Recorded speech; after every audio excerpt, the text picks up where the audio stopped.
Banyak orang mengeluhkan kondisi hidup. Banyak orang merasa, kenapa kok urusan saya serba sulit, serba telat, rezeki telat, jodoh telat, ngaji telat, semuanya serba telat.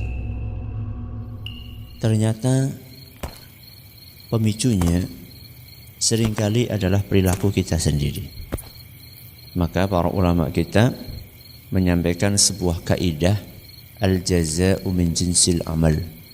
Ganjaran itu akan menyesuaikan perbuatan. Jadi kalau perbuatannya A, maka ganjarannya ya serupa dengan A. Maka ini ganjaran dari perbuatan dia suka telat. Telat apa? Telat sholat. Telat sholat.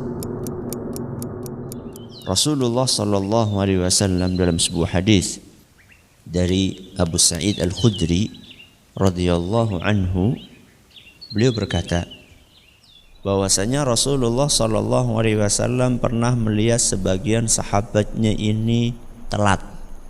Telat ngapain? Telat sholat. Telat sholat ini bisa telat sama sekali atau enggak ngisi shaf yang pertama dulu. Maka Nabi SAW pun menasehati para sahabatnya, ayo pada maju, isi dulu shaf yang depan,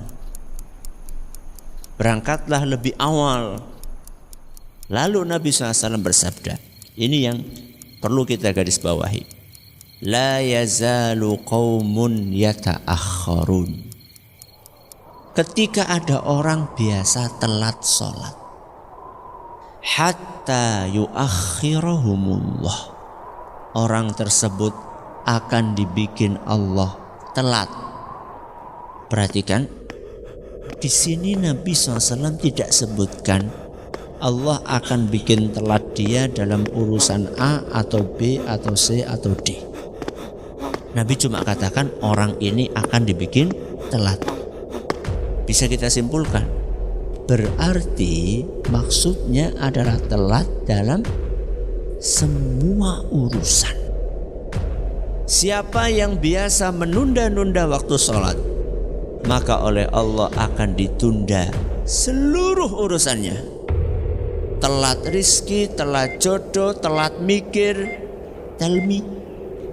Maka kita harus koreksi, kenapa kok bisa seperti ini? Bisa jadi itu dipicu dari kebiasaan kita suka nunda-nunda sholat.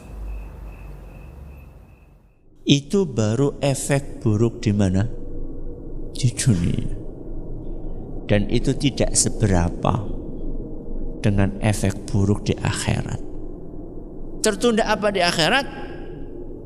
Kata Nabi SAW dalam hadis yang diriwayatkan oleh Imam Abu Dawud, ketika ada orang biasa mundur-mundur dari shaf pertama, tidak bersegera untuk memenuhi shaf pertama, maka Allah akan jadikan dia telat keluar dari neraka.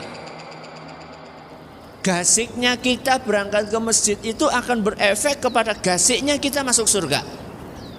Dan telatnya kita berangkat sholat akan berefek kepada telatnya kita masuk ke surga. Jadi bukan ringan masalahnya, berhubungan dengan nasib kita di dunia dan di akhirat. Sehari di sisi Allah itu seperti 1000 tahun menurut ukuran kalian. Satu hari di akhirat sama dengan 1000 tahun di dunia. Bayangkan telat satu hari, teman kita sudah Masya Allah di surga berapa tahun? 1000 tahun. Sudah menikmati makanannya, minumannya, bidadarinya, wisbarek. Ini lebih untuk 1000 tahun kemudian sudah gosong, dibakar di api neraka. Itu kalau telatnya satu hari. Kalau telatnya seminggu, kalau telatnya sebulan, telatnya setahun, 360.000 tahun. Kebiasaan telat sholat itu bukan urusan remeh, ini urusan berat. Maka berlatihlah berjuanglah. Semua itu butuh latihan, tapi harus dimulai.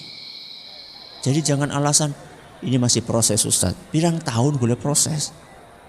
Ini prosesnya harus dilatih, harus diusahakan. Maka ayo perbaiki. Jangan sampai gara-gara telat yang satu ini akhirnya jadi telat segalanya.